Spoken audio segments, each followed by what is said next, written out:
Proud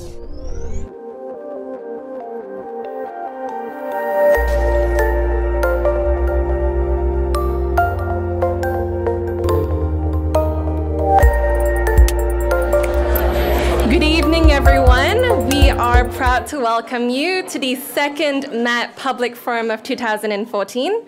My name is Maxine. This is Wen. We are both associates at MAP and will be your MCs for tonight.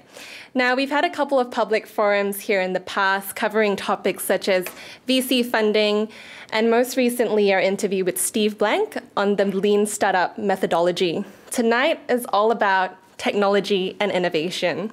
Now, it goes without saying that these have been some of the greatest agents of change as we continue to witness technological breakthroughs and advancements. Our panel speakers tonight will be discussing how these trends have had an impact across a range of industries. Before I hand it over to Wen to introduce our speakers, please note that the event will be recorded for tonight. If you're not comfortable with being recorded, that's all well and good. Just let Wen or myself know. Thanks. Thank you, Max.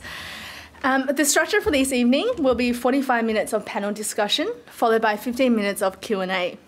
Now, we could spend the entire public forum detailing each of our panelists' illustrious careers, but we're here to listen to them and not me, so I will now endeavour to highlight only a few accomplishments by way of introduction. Our first panellist for this evening is Laura Anderson. Laura is the chairman of Strategic Visions Investments, CEO Circle, the Good Foundation, and Virgin Australia Melbourne Fashion Festival. She is a board member of the Australian Grand Prix Corporation, Joint Education and Training Advisory Board of the Australian Department of Defence, and is a member of the Victorian Defence Industry Advisory Council. Laura has worked extensively in the United States, Europe and Asia, and in 2010 was honoured as an Australia Day Ambassador. Would you please join me in welcoming Laura Anderson?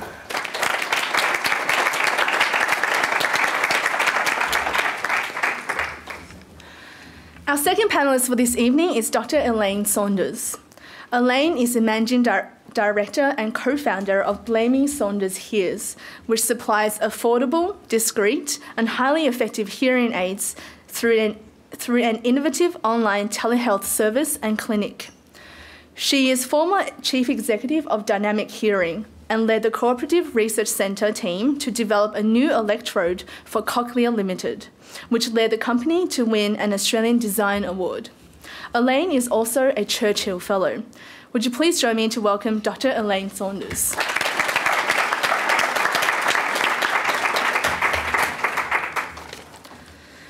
Our third panellist and moderator for this evening is Laura McKenzie. Laura is the CEO and Director of Scale Investors, a female-focused angel investor network. Laura has 15 years' experience in corporate finance, microfinance, and venture capital. She has worked with PwC, Opportunity International, and Starfish Ventures across 3 continents. Laura is a member of the organising committee for the Nexus Australia Youth Summit on Innovative Philanthropy and Social Entrepreneurship. She is also a Williamson Fellow. Would you please welcome Laura McKenzie?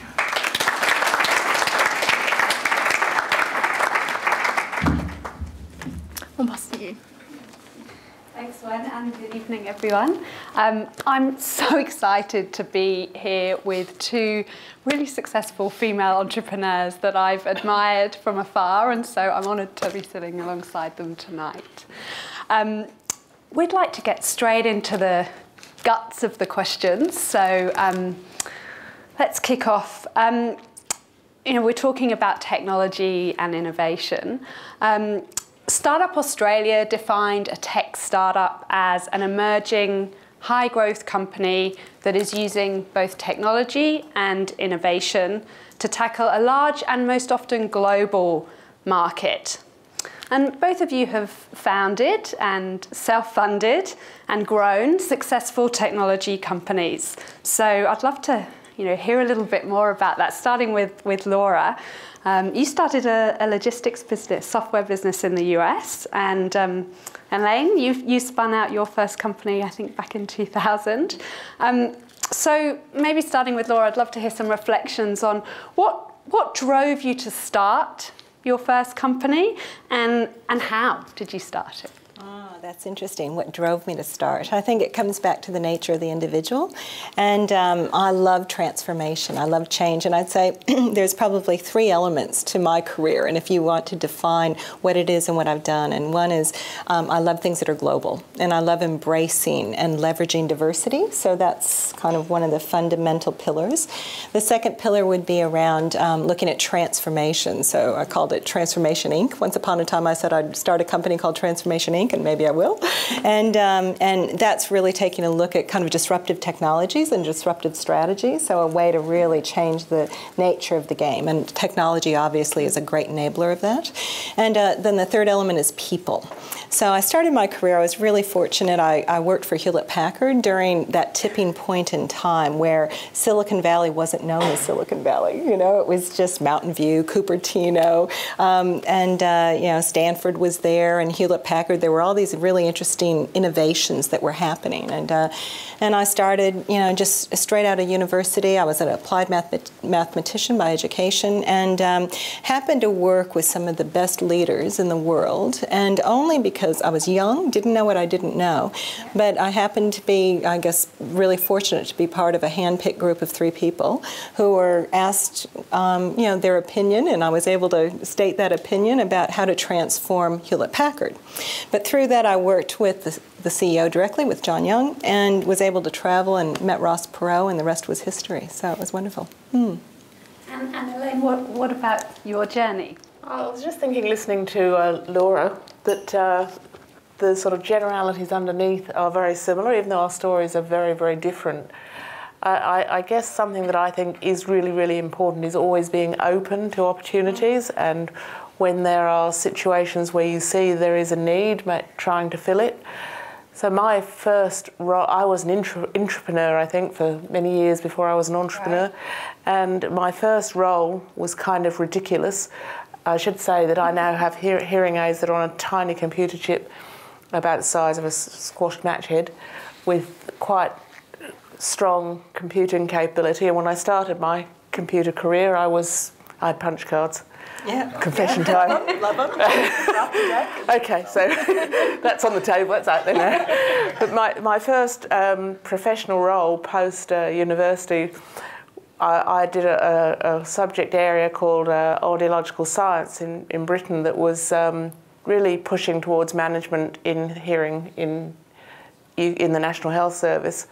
And straight out of uni, I was put in charge of 26 hospitals, 6 of which were teaching hospitals, a few units for partially hearing children, and a few other sort of odds and ends vaguely in the field of hearing, and told to make sure that the standards were world class. And I hadn't the faintest idea what to do. So that was probably the beginning of realising that you had to do something. What I actually did was talk some professor into giving me about $1 million worth of equipment that he wasn't really using very much, and setting up technical services, which seemed like a very logical thing to do.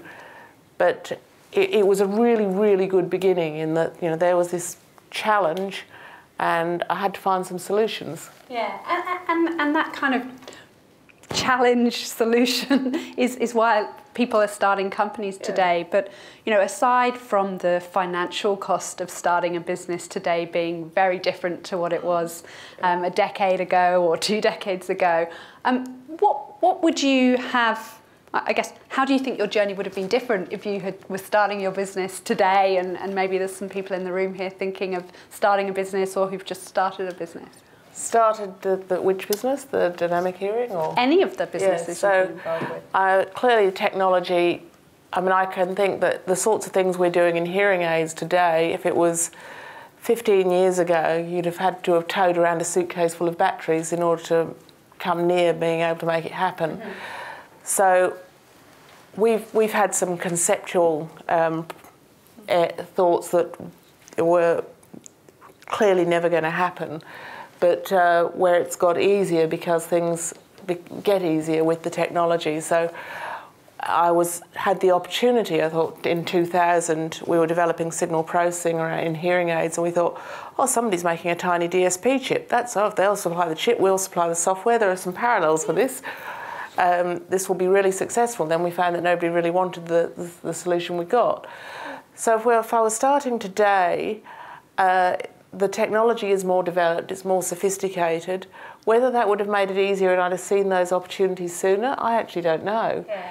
So what I'd encourage everyone to do is always to be open to say, well, this is what I'd like to do, this is the people it's going to help and the market's going to meet. What can I use? Do I need to invent it or is it there? Yeah, so continually scanning the market and understanding that. Yeah. Yeah, and Laura, that move from more hardware focused to software today, I'm sure you would have seen that change. What else would you have done differently if you were starting out for the first time today? You know what? I am starting out for the first time today.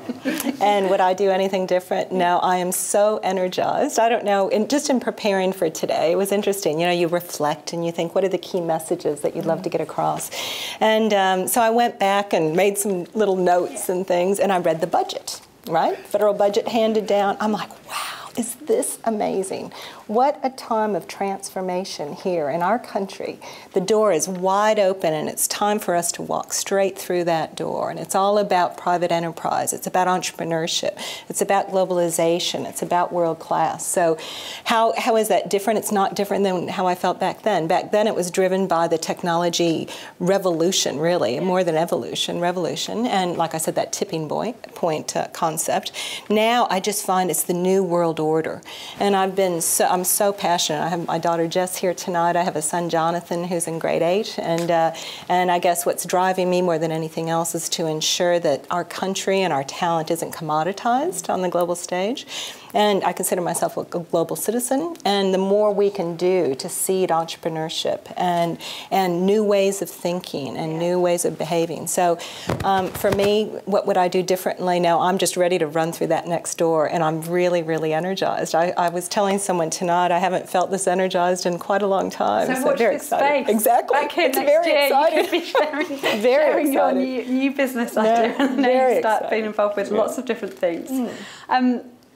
We've reflected when we spoke earlier this week on product market fit, and those of you that were at the Startup Victoria launch a couple of weeks ago would have heard Lenny Mayer saying that, you know, really in Australia we've actually got quite a few entrepreneurs, but what we're terribly weak at is the product, the marketing, the branding, the sales, and we really need to pull our socks up in Australia, particularly in the product side of things. So, using the technology and to really understand the sociological needs and implications and, the much more kind of human understanding and that commercial nous. Laura, you started to give your perspective on that. Do you think it is a problem here? What do you think makes a good product? And what would be your recommendations to an audience which may have a number of engineers in on that product market fit? A great product that makes a contribution in its area of endeavor and that sells. There's nothing worse than developing the best mousetrap, but no one wants to buy it. So I think that's one of the most important things for an entrepreneur to know and note. And then when I'm being presented with opportunities, I always, and whether I'm developing them myself or looking at investing, I look at, one, how sellable is that product, but I also like to see hopefully some prototypes that have already been acquired, and that are already out there in the market and people who want to back them. And so that's, to me, very, very important. So it's the prototype versus the pitch, And certainly, in the short history of Scale Angels, whenever someone comes into the room and demonstrates the product at the beginning of their pitch, they are much more likely to receive funding because the audience are then focusing on the entrepreneur and thinking about the big picture and those things rather than scratching their head thinking really is how much beyond an idea is this. Yeah, that's right. And Elaine, we were talking a little bit about this and people may be starting a business, something that they were really passionate about, but that perhaps didn't really solve a customer problem. I'd love to hear a little bit more about how you've iterated your products over time, and kind of when you're talking about that, I'd love to reflect on intellectual property. So we have iterated our product. I think I know my market quite well, but that can be a hazard as well as a a strength. And I'm going to just put in a couple of little sort of stories of how I got to this iteration, in that when I first went to work with Professor Graham Clark in the bionic ear, he gave me a rather unusual job description. It was a one-liner, and those who know Graham will know that it's not enormously unusual to work in this kind of way. He said, your job, Elaine, is to work with the patients, the clients, the audiologists and engineers, and make sure that the engineers make the right thing. And that was it. Which was absolutely fantastic for me, because it kind of gave me the free run of doing anything. Yes, you're the product manager. Well, I thought it was it's a very positive thing in the way he managed people. But we do know, Mark, there's a lot of deaf people in the world. There's about 300 million people who have hearing loss that could be treated by hearing aids. Some of them are in economically quite disadvantaged situations, so that's not going to happen, but in the short run. But in other areas, people just don't take up the product as early as they should, even though we know some quite astonishing things about deafness, like untreated and unaided, it adds to cognitive decline and all sorts of other sort of mental and social problems, but people still put it off. So in looking at how one iterates things, I think one has to be prepared to make mistakes. I certainly found out as much as I could about the market, and that's kind of accumulated knowledge. But it's very important in the hearing aid area to make things that people want, because actually fundamentally they don't want them. So you've kind of got to find a way of making things and desirable. How did you find a way to make hearing aids desirable for your customers? The first thing we felt was we wanted to really remove the barriers. So before you're thinking about strengthening the positive side, what can we do? What can we do to actually remove the barriers so it's easy for people to get hearing aids? And the barriers in our area have been fairly well documented. It's been very expensive for people. They haven't worked terribly well. And it's been quite a long, complex process to get them. So with current technologies, and certainly we've used technologies that have come out of the sort of cochlear implant area, we've been able to produce hearing aids that we know are the top of the top, and all the hearing aid companies know because they've tested them, and they're clinically trialled. So we've firstly made a product that works really, really well, and we are constantly trying to make it better. Yeah. So that people can rely on it simply sounding nice and working. We've made it highly usable, and we said, well, people need to want it. Yeah. So we've put it in their hands and said, well, you buy it, we've made it so easy, you can set it up themselves, but we'll look after you if you want it. Those choices are there. So different options, for customers. So, and I think if you think about airlines, you can go economy or you can go business if you can afford it, or even more, but what you're really paying for is more choices and a bit more legroom. And I think that choices, if you go as a private patient or a public patient, you get choices. So we've tried to make it consumer friendly by giving choices, but we listen to our customers too. Yeah. We have a massive amount of data and we use it, we really mine it. And that really just emphasises Laura's first point, I think, that you made around actually having some customers and being able to sell the product. Right. Laura, one interesting thing on product, there's, as you were talking, Elaine, I was just thinking about some of my first forays, you know, right out of school. And I was on 2 product development teams, and one was for the best in-class high-end laser printer, you know, those huge ones that did the CAD-CAM drawings, and it was right around the time when CAD-CAM was developed as an application. And it was stellar in its performance. But you know what? Everyone was hesitating buying it. And it's only because they felt they didn't know when it was on. So all we did is we made a little tweak, and we put the lights on that random flashing. You know, there was no other application, and they just ran out the door. And how did you find out that problem? It was amazing because we went around, we kept saying, you know, what is it that you're uncomfortable with? They said, well, we don't know, you know, and we had kind of a guaranteed uptime service, so they would just say, well, we don't know when it's on, when it's not, when it's working. And it was amazing, that tiny little tweak. And the other thing was the Hewlett-Packard 150. When I was at Texas Instruments, we had voice-activated microcomputers, you know, and mini computers back in 1978, 79. And then Hewlett-Packard continued to develop this application where it was a touchscreen computer called the HP 150. Yeah. But it was a proprietary operating system. And what ended up happening is they felt they had the best mousetrap and everybody would want to buy it. But what happened is IBM had an open system and they were incredible marketeers. And then you had Apple come along and you know, again, the application in the school systems and this amazing, amazing computer that was so wonderful to use never went, yeah, I mean, it really, you know, didn't perform like they had expected it. And so there's all these stories, so it's so important to understand the consumer and understand what drives that consumer to make that purchase. Yeah. And again, you know, as an investor, you want to see that people are willing to buy. So. Exactly. And I don't know how you got here tonight, but I quite often use Uber now. Love Uber. Or Go Catch or Go when I'm in Sydney. And it's very interesting seeing how, love Uber. You know, that taxi industry, which has been the same for decades, is all of a sudden being disrupted very, very quickly, and it's about listening to customers. Yes. Yes. Can I put in there's a story, not of ours, but in the hearing aid industry of people who got it wrong, and they did towards the end of the noughties, I'd say, so about 2008-9, where there was some wireless capability available, and at that point the average age of getting a hearing aid was 80. It's come down quite a lot now. But a few big companies went all out to make hearing aids that could attach to various things and were quite complex. And they brought the average age of hearing aid use down from 80 to 79. And guess what? Nobody wanted all those gadgets. They didn't like them. The products didn't sell. Yeah, too hard to use. They were too hard. So one of the other things that we really believe is fundamental when we're looking at opportunities that are presented to us at scale is the entrepreneur.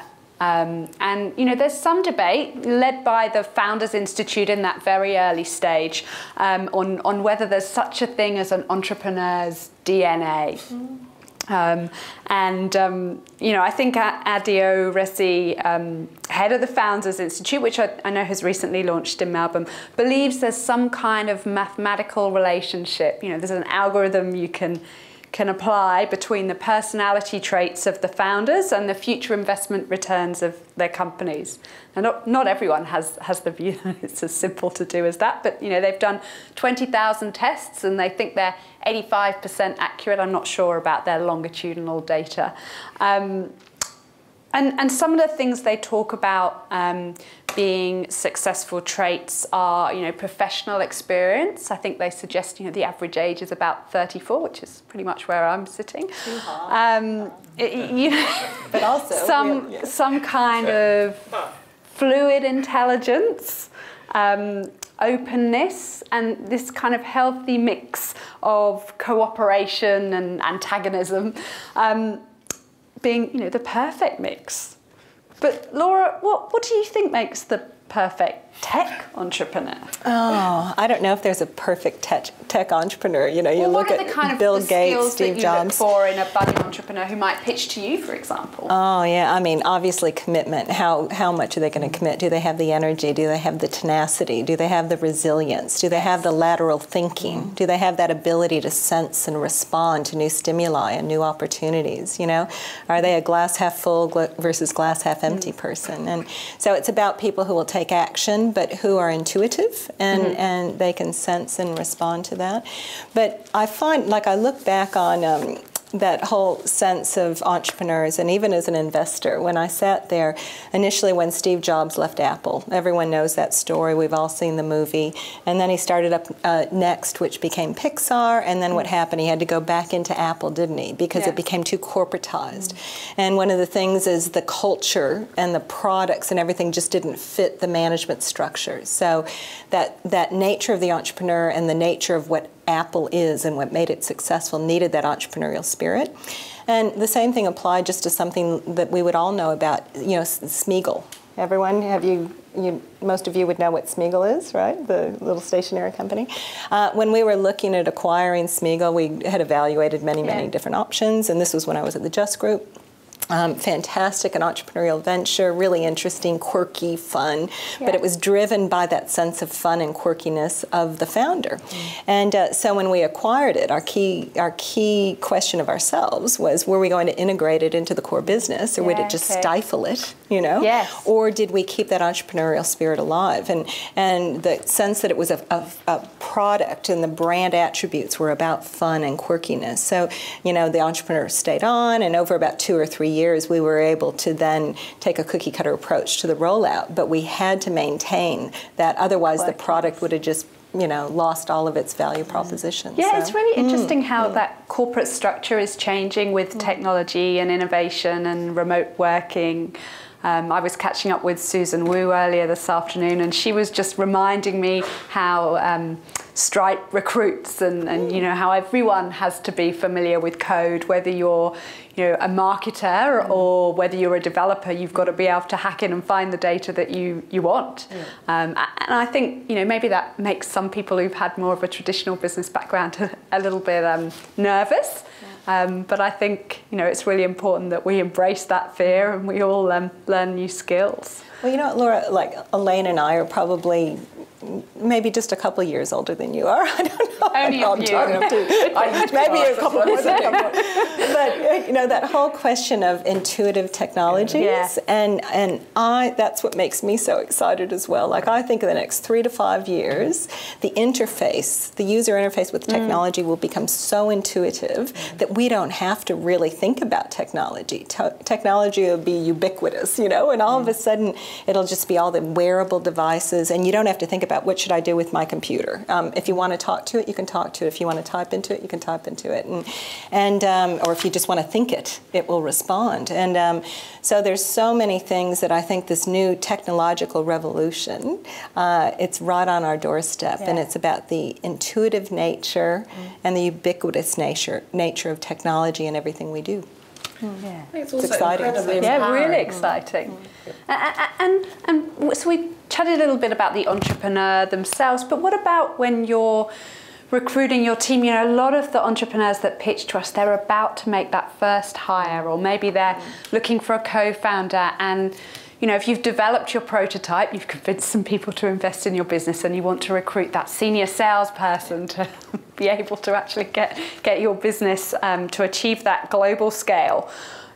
You're on a growth trajectory now with your business, Elaine. How are you approaching building out your operational team, and then how does that differ from building out a board, for example? It's not a no-brainer at all, and the team I'm building now is quite different to the previous one, which was very strongly engineering.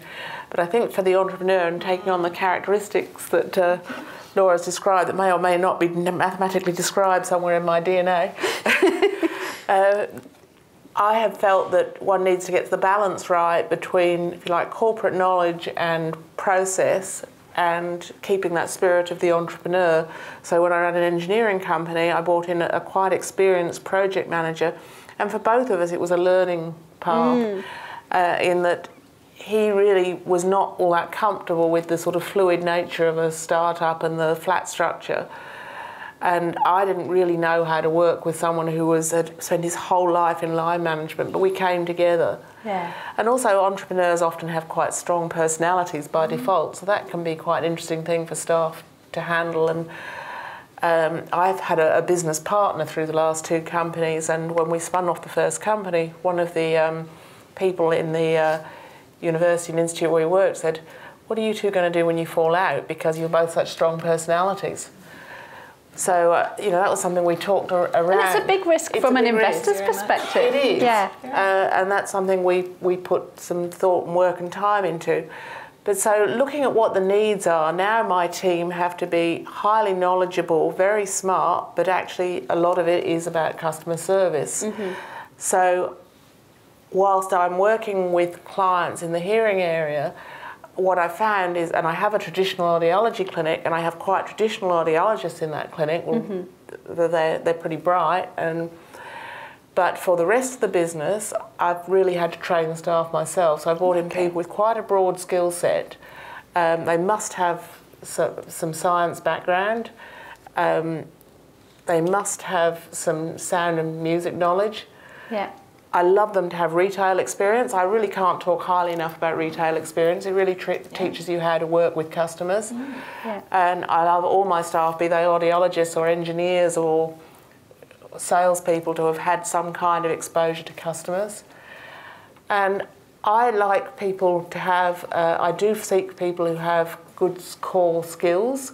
They must have a commitment to learning. And we developed our own internal core knowledge roadmaps and personal development roadmaps. Okay, so you've got to build out, you've got to think about not only building your product and creating a sales team and executing on those sales, but you've got to start thinking about, you know, governance and things that, you know, a lot of our angel investors are really knowledgeable on governance. They are the women that are on boards in Australia in a lot of cases, but don't necessarily have that startup hands-on knowledge. So how do you go about putting together a board of directors who have that right mix of governance and entrepreneurial flair and ability to change things and pivot? It's not a no-brainer at all. It is quite tricky. I mean, for us as a private company, we took a very conscious decision that we wanted a board. And I guess with hiring anyone, I look for people who are better than me. I think my major skill actually is finding smart people. And I've been very fortunate that through networks, basically, I was guided to the right sort of person who's agreed to be a chairman, and then I targeted a person in Australia who I thought would make an absolutely ace non-exec director, and I've pitched them much as I would pitch around getting money, to be honest. Okay. So I've excited them about the business and given them enough knowledge that they think they can make that judgment. Yeah, this is probably in the right hands, going to go somewhere. Okay, so you've been very strategic around who you've sourced. You know, I'm a regular reader of a guy called Mark Suster's blog. I don't know if any of you follow him. He was an entrepreneur, became an investor, and he has a blog, I think, called Two Sides of the Table. And one of my favourite is titled Finding an Investor Who's in Love with You. You know, we all talk about the passion of the entrepreneur, but he says actually, if you're the entrepreneur, your criteria to find an investor should really be about the passion of the investor in you and in your business. And I think, you know, one of his quotes says, you know, when you finally sign on the line that agreement and you get your check, if you're in the US, you know, you want to feel like it's your wedding day, you're pretty beautiful at the altar, you know, because in a way it's a little bit like a marriage. Most businesses, when investors come on board, that relationship will go on for years, depending on the, you know, long-term growth plans of the company, whether that's an exit or whether that's just to grow the company. You know, Laura, you've raised funds for your own business, you've sold to private investors, you've also worked with larger businesses where you've been both shareholders and independent directors and a myriad of positions. You know, as an entrepreneur, what did you look for in investors? Well, what's interesting is I think I hear what he says, but I'd say that is a 1 in 100, 1 in 1,000, maybe 1 in a million chance.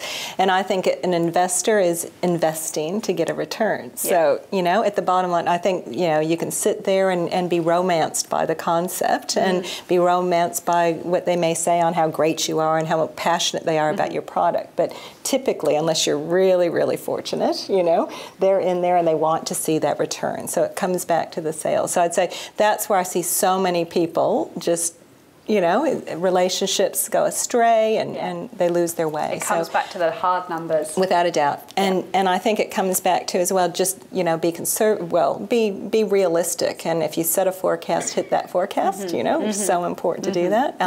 Be transparent. Have integrity in all that you do. If that's ever broken, you've completely broken that relationship. So I think that's really important. So who would I look for in an investor? I'd look at an investor who's looking for something that whatever I am doing is synergistic with their direction. So, and rarely would you have someone who's, and you might be lucky, who's at a phase in their life where they just want to do it for fun, you know, and they want to mentor you. I mean, that could happen, and it does happen in a lot in the philanthropic space, you know, so social entrepreneurship. Yes, but less so in the more mainstream investor side of things. So now what I look for is I look for things, and I always talk about, in today's day and age, the need for speed. And I think, you know, and what technology can enable entrepreneurs to do. And I like to see how they actually embrace this. And whenever I ask my questions, it's about visibility, variability, and velocity. So I sit there and I just continue to ask them the questions about, you know, how will this, you know, how will you utilize technology in those three forms to actually compete. Okay, the 3 V's. 3 V's for victory. Remember that. It's really important. Yeah, it's good. Yeah, that's a great tip. Elaine, most of the 200 or so female entrepreneurs we've spoken to at scale over the last 9 months or so, they're all looking to raise capital. And I think, you know, we read the press, you know, we think about valuation and what kind of value your business is when you've been able to raise capital as being some kind of measure of success. You know, Laura, we started to talk briefly about social entrepreneurs before. Success looks different to different people. So what are the things entrepreneurs should bear in mind when they're thinking about their longer term vision of success for themselves? And how does that influence their strategy around whether they raise funds or do other things? I think it's really, really important to think this out, actually, because if you want to make lots of money and raise lots of money and get a partner and turn it into money as quickly as possible, that's a very different scenario to if you want to build a company that you want to live in. It's a bit like saying I want to build a house and sell it, or I want to build a house and live in it long term. And that's a very personal definition of success. So we chose to not raise money for this company because we wanted to build something where we could really be the strong influencers of its direction. We had pretty stubborn ideas of what we wanted to do. We knew it was very disruptive. So we had to look at a way of making money from the start. We also both took day jobs. Right, yeah. And worked an awful lot of hours in the evenings and weekends. And we had one employee. And fortunately, our work got us to the point where I could afford to, I needed a salary, so I could afford to pay myself a modest salary. And where we grew so fast, we actually had to recruit people quite quickly. So I think it's really, really important for the budding entrepreneur to work out whether you want to sell a house or live in it. And to be very honest with your investors, because if you're going to live in it, you want somebody who wants to buy the Victorian terrace and kind of keep it forever. Yeah. So that's back to Laura's comments around integrity and trust and that relationship. But so often I would say entrepreneurs, it's really hard for them to answer that question even to themselves. And I think that's great. Do you want to live in it? Or do you want to trade on it and then turn it into something else? And I can say my father was he wanted to live in it, but he always talked about converting it, but he wouldn't convert it, so no matter what came to the table, and that's fine, that was his life and that's what he wanted to do. And either path is fine, right? So it's being really honest with yourself, and I think that's the role of an investor, to tease that out of the entrepreneur, because sometimes the entrepreneur just doesn't know, and then the behaviors don't make sense sometimes. But very important. I mean, there's another end to it too, is that if you want to live in it and you're not 21, I probably was when I started, but you've got to look at what happens to it next. Where's it going? And so that has to be thought out. And what relationship you want with what it relationship you want on. with it. Who's going to run it? Who's going to own it? If you're going to get any return from it at all, how's that going to happen? Yeah. Okay. So succession planning really kind of when you're owning the business and owning the house, and also beyond. Yeah. And I think succession planning is actually important, however old you are. I know my PA lives in absolute mortal fear of a plane going down or disappearing or something with me in it, and So you never fly with Peter? No, well, if she has her way, I don't. So So before we open up the room to questions, and I'm sure there are probably going to be a few questions on the budget, so we'll come back to that. Hopefully Laura's planted a seed from you earlier on today. What one thing, Laura, would you have done differently, and how would that have changed the course of your entrepreneurial history? Wow, that's a tough one. I just thought I'd throw in a surprise. Yeah, thank you. You know what? Nothing. I've loved my life. I've been so fortunate.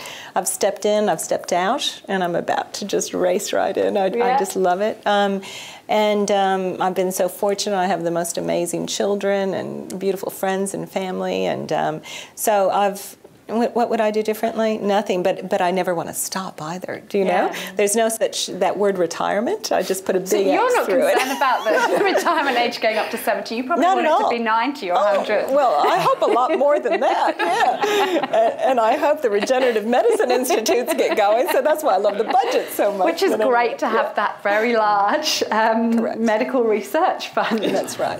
Which Elaine, I'm sure you'd love to tap into. Well, and you've probably been across that detail more than anyone here. Well, I've certainly looked at the interactions that are there, because there's quite a lot around health, and I think that we have great opportunity in health to do things much more cleverly. Health is by its very nature conservative, so being disruptive in health is probably the hardest place of all to be disruptive.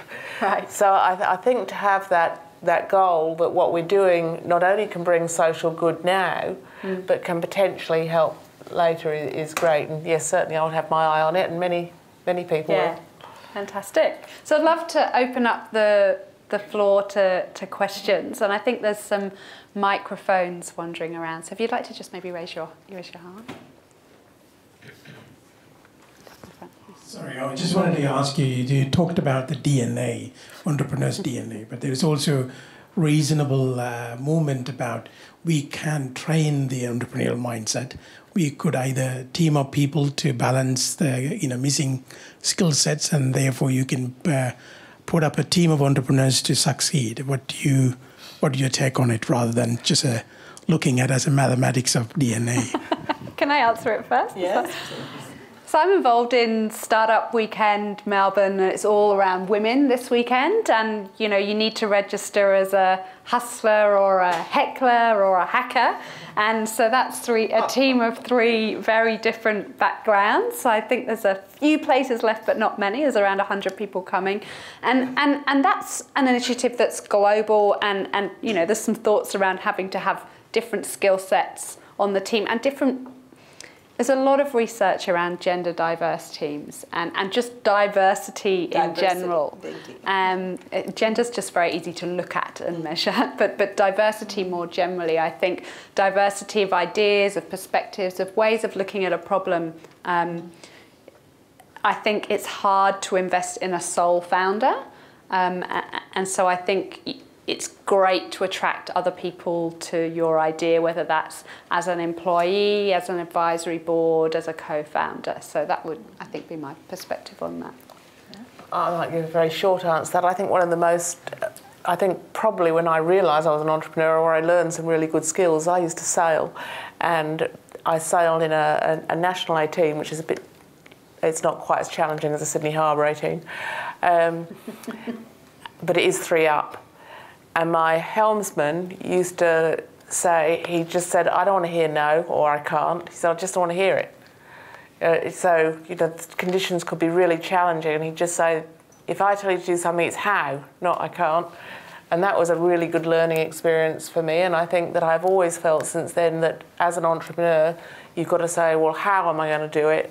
There has to be a way. The excuses are a complete waste of time. You actually have to find a way to do things. So that can-do attitude and that positivity that Laura again spoke about earlier. Yeah, but I don't know whether that's learned or in the DNA. Yeah. I think it was learned.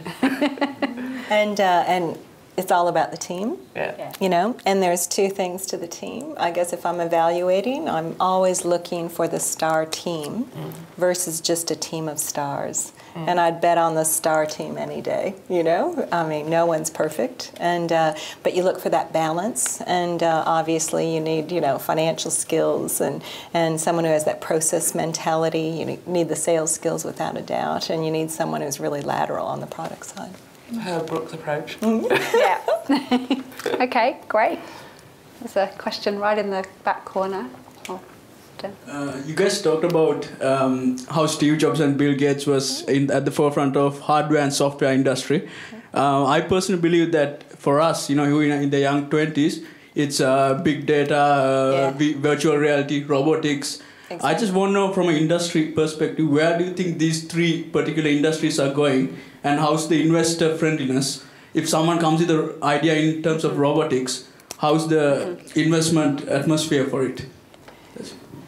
Yeah, want me to? You can. The investment atmosphere for new technologies, I think, it comes back to what problem are you solving, and will people buy it, right? So it always has to start with that, in my opinion. So that's one. And as far as big data, without a doubt, and I think, you know, I used to do so much work in global supply chains, you know, the physical distribution of product from point of origin to point of consumption, et cetera, you know, the whole warehousing, transport type of thing.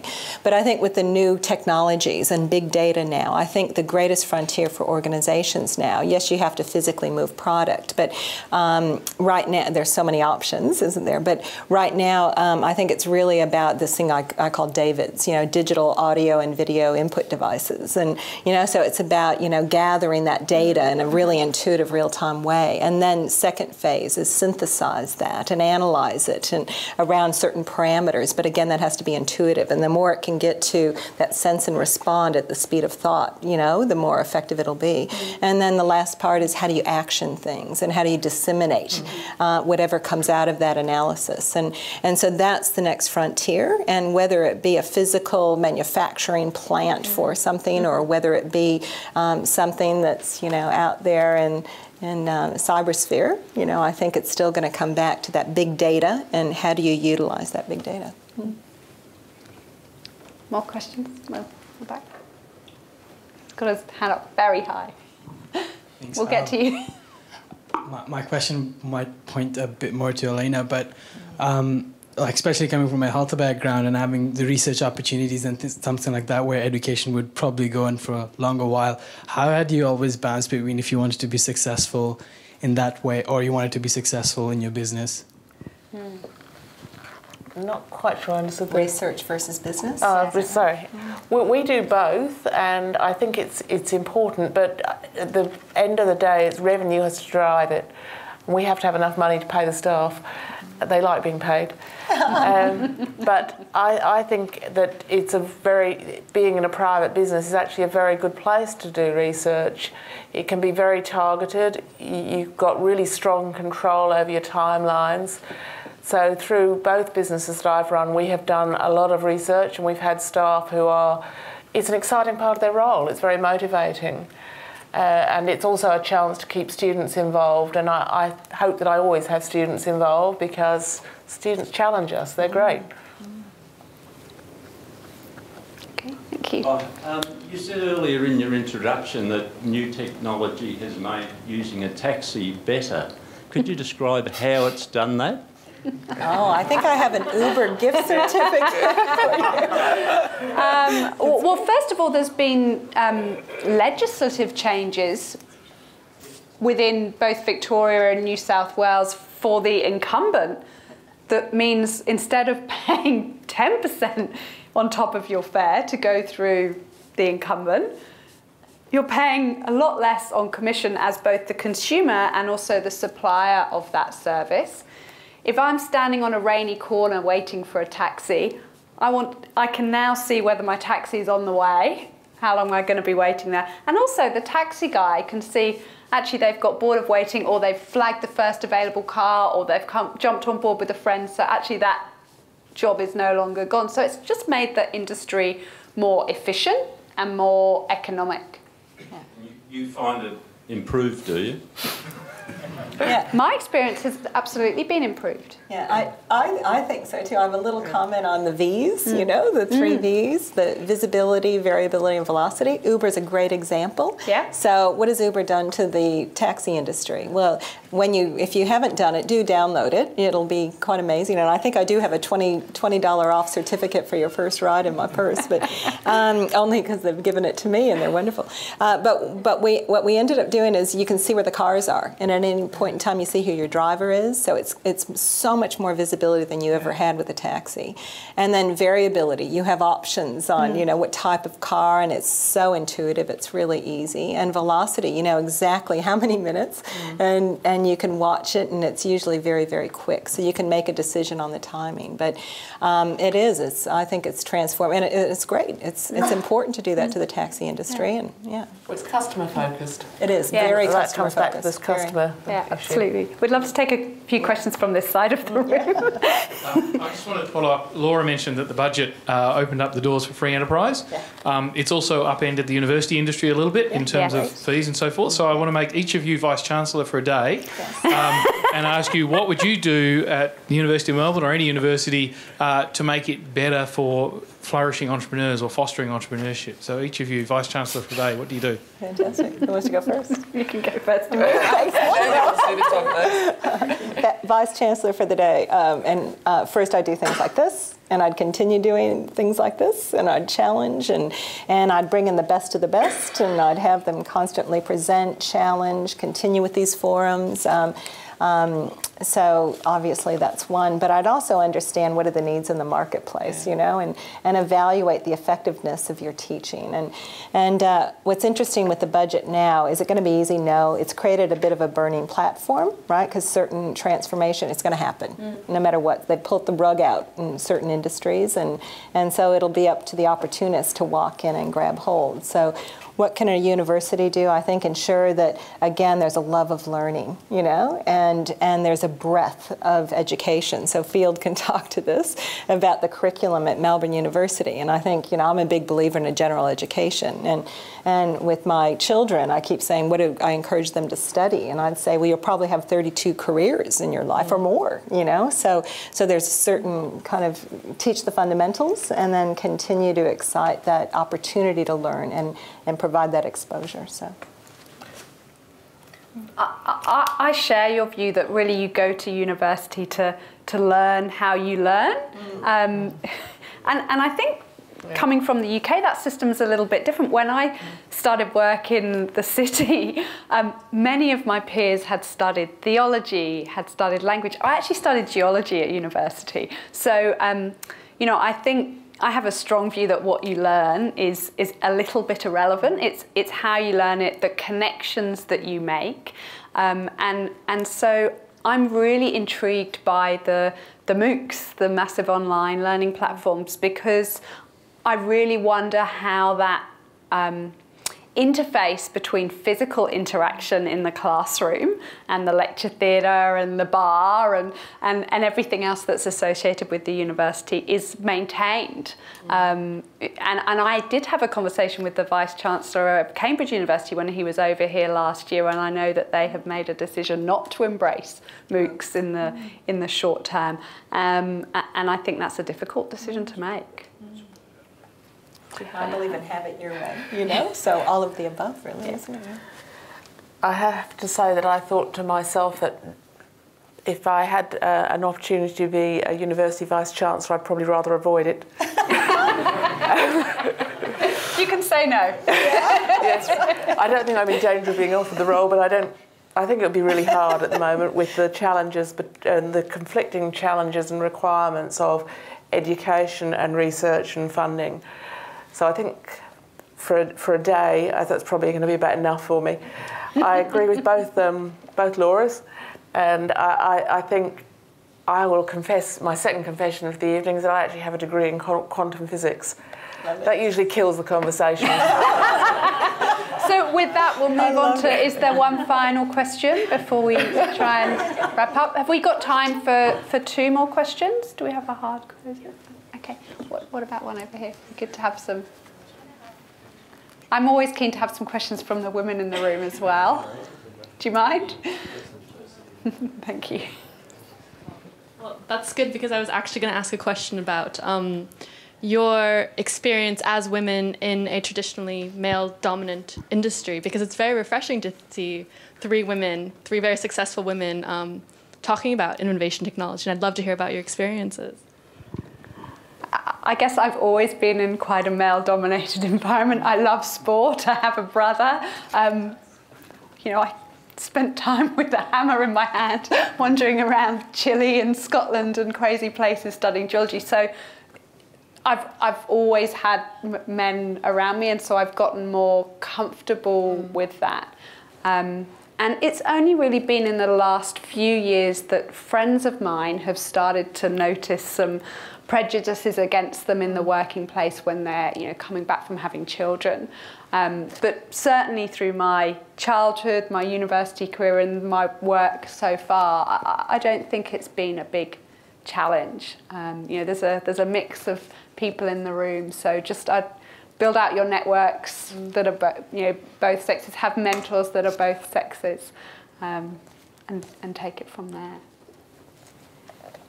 I think there's some advantages, actually. I spent most of my career, like Laura, not really thinking about it. I think it probably is good to think about the fact that you're a woman in a male-dominated area. And frankly, business is male-dominated. It's not just technology. It's good because it's just a self-awareness of your strengths and opportunities. But I think it's good to do that. But I think women have some very strong networks. Watch out, guys. The women's network in Melbourne is really strong. And I must admit I enjoy that. So I haven't found it to be a disadvantage. And I believe in the power of the individual, and I don't think about being a woman or I embrace diversity in all its forms. So sometimes I'm the old one in the group, sometimes I'm the young one in the group, sometimes I'm the female, sometimes I'm the immigrant, sometimes I'm the local. Sometimes, it's all back to the individual, and I just think you just maximize your potential, you be the best that you can be, you walk through those doors when they open, and have fun along the way. So. One final question from the corner. You spoke of building a team and a board to suit the strategy that you're pursuing. Entrepreneurs you're building a product, you're trying to sell it, and you're also trying to contain costs at the same time. How do you choose what strategy to pursue at any particular time?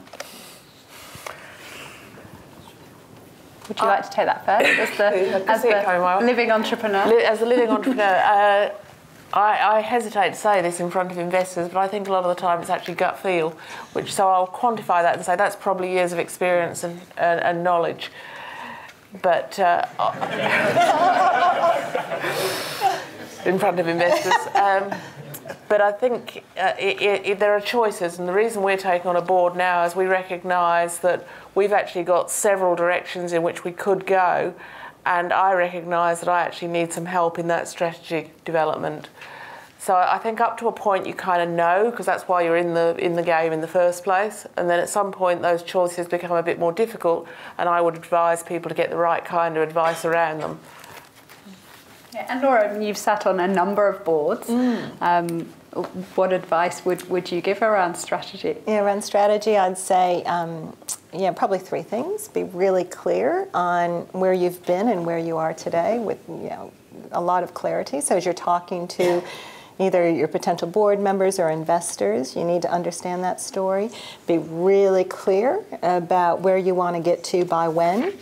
Right? So what's your vision, and try and timestamp that, and talk about, and then the how is where I think you start engaging that board. And like you said, you have options, don't you?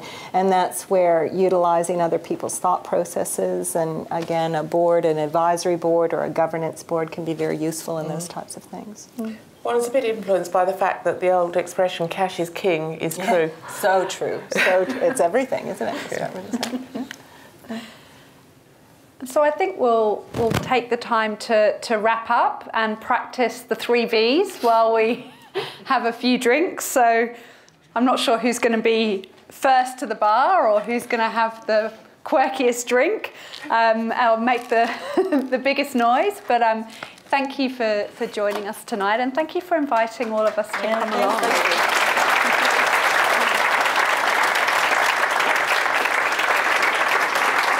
Thank you so much, Laura, Elaine, and Laura, for tonight, for making tonight such a success. I'd also like to give a shout out to Alex and Boston, who've played a huge role in making tonight a success as well. Before we wrap up, I'd just like to give a few updates on the MAP front. We're halfway through selections for our MAP Startup Accelerator, so we're really excited to see the teams that will be coming on this year, so watch this space. Our launch party for that will be on the 10th of July. We've also established a few MAP meetup groups. So we have the MAP Female Founders in collaboration with Google, as well as the MAP MedTech meetup group. So if you're interested in being a part of those groups, feel free to approach either one of us on the team or hop onto our website. If you're interested in leading or starting a meetup, you can also approach us for that. And that pretty much wraps up tonight. We've got refreshments and drinks outside, and we hope everyone was able to take away some insights. So thank you very much for coming down, and we hope to see you at our next event. Thanks.